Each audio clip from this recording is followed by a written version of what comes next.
Show அதை ஏன் நம்மள எடுத்துக்க போகிறோம், அடுத்துட்டு போய் என்ன செய்ய போகிறோம்? இங்கே இம்மா பொருள் கிடக்கு, இதே நான் எடுக்க மாட்டேன். கொட்டி கிடக்குதுங்க, அதை கூட நான் தூக்கி போக மாட்டேன். வீட்டில் பசங்களை யாருக்கு எடுத்துன்னு போய் அதை அவ்வளோ கணக்கு பண்ணி கொடுக்குறாரு. என்னத்த சொல்கிறது? உனக்கு எத்தனை வேணும், நான் வாங்கி தரேன் ஃபைல்.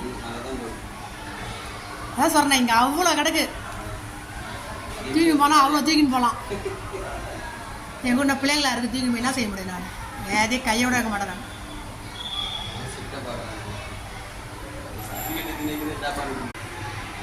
ஃபுல்லாக அடிக்கிடுங்க.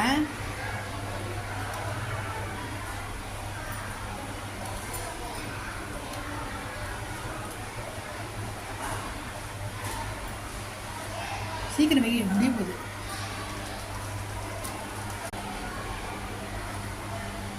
போதுண்டா வீடா.